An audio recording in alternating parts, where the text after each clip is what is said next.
فیروز انصاری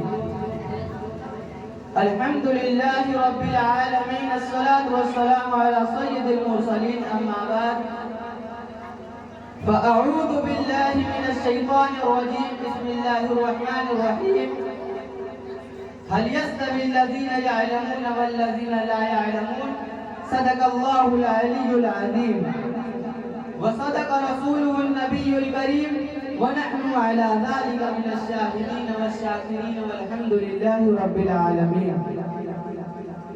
حضرات گرامی، آئیے ہم سب مل کر نبی مکرم رسول معظم حضور تاجدار مدینہ راحت قلب و سینہ جناب محمد رسول اللہ صلی اللہ علیہ وسلم کے بارگاہ میں درود پاک پیش کریں.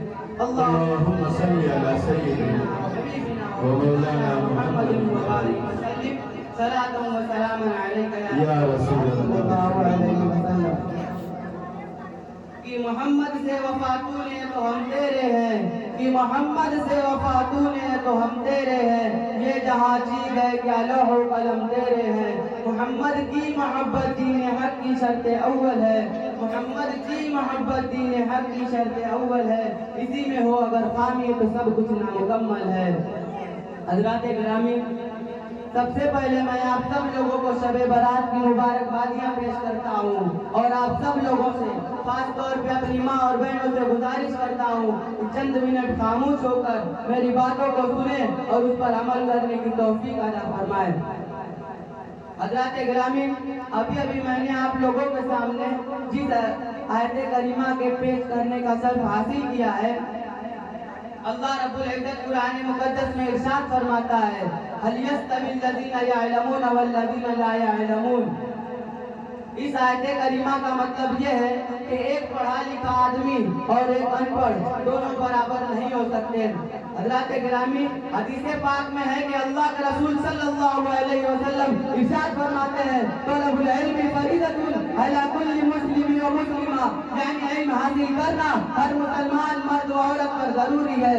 حضرات گرامی، جب ہم اس حدیث پاک پہ غور کرتے ہیں تو ہمیں معلوم ہوتا ہے کہ دین کا علم حاصل کرنا جتنا مردوں کے لیے ضروری ہے اتنا عورتوں کے لیے بھی ضروری ہے، کیونکہ اسلام کا قانون جتنا مردوں کے لیے بنا ہے اتنا عورتوں کے لیے بھی بنا ہے. شریعت محمدی پہ عمل کرنا جتنا مردوں کے لیے ضروری ہے اتنا عورتوں کے لیے بھی ضروری ہے. نماز، روزہ، زکات، حج کے احکام و مسائل جتنا مردوں کے لیے ضروری ہے اتنا عورتوں کے لیے بھی ضروری ہے. اسی لیے تو سرکار دو عالم رسول اللہ صلی اللہ علیہ وسلم ارشاد فرمایا طلب العلم فریضۃ علی کل مسلم و مسلمہ، یعنی علم حاصل کرنا ہر مسلمان مرد و عورت پر ضروری ہے. سامعین کرام و پردہ نشین خواتین اسلام، آپ لوگوں کو معلوم ہونا چاہیے کہ بچوں کا پہلا اسکول ماں کی گود اور گھر کا ماحول ہوتا ہے. اگر ماں دیندار ہے تو اس کا بچہ بھی دیندار ہوگا، اگر ماں نیک و شریف ہے تو اس کا بچہ بھی نیک و شریف ہوگا. یاد رہے، ہمارے گھر کا ماحول اسی وقت دیندار اور اچھا ہو سکتا ہے جبکہ ہمارے گھر کی عورتیں دیندار اور تعلیم و یافتہ ہو. جبکہ سرکار دو عالم رسول اللہ صلی اللہ علیہ وسلم نے ارشاد فرمایا عورتیں گھر کے لیے جنت بھی ہے اور جہنم بھی، یعنی نیک اور دیندار عورت اپنے گھر کو جنت بناتی ہے جبکہ خراب اور بدچلن عورت اپنے گھر کو جہنم بنا لیتی ہے. اس لیے ہمیں ضروری ہے کہ ہم اپنی عورتوں کو دین کی تعلیم دلائیں تاکہ ہمارا گھر بھی جنت اور بچوں کا مستقبل روشن ہو سکے. نعرے تکبیر، نعرے تکبیر. حضرات گرامی، آپ نے شیخ عبدالقادر جیلانی رحمۃ اللہ علیہ کا واقعہ تو سنا ہوگا. جب ان کی والدہ ماجدہ ان کو لے کر مدرسے گئی تو استاد نے کہا بیٹے پڑھو، تو بسم اللہ الرحمن الرحیم. تو شیخ عبدالقادر جیلانی رحمۃ اللہ علیہ نے ارشاد فرمایا میری ماں 15 پارے کی حافظ ہے، جب میں 15 پارے میرا سبق یہاں نہیں بلکہ 15ویں پارے میں ہے. استاد نے حیرت سے پوچھا بیٹے یہاں تک کب یاد کر لیے؟ تو آپ نے ارشاد فرمایا کہ میری ماں 15 پارے کی حافظ ہے، جب میں اپنی ماں کے پیٹ میں تھا تو میری ماں روزانہ 15 پارے کی تلاوت کیا کرتی تھی، جس سے مجھے سن کر 15 پارے یاد ہو گئے.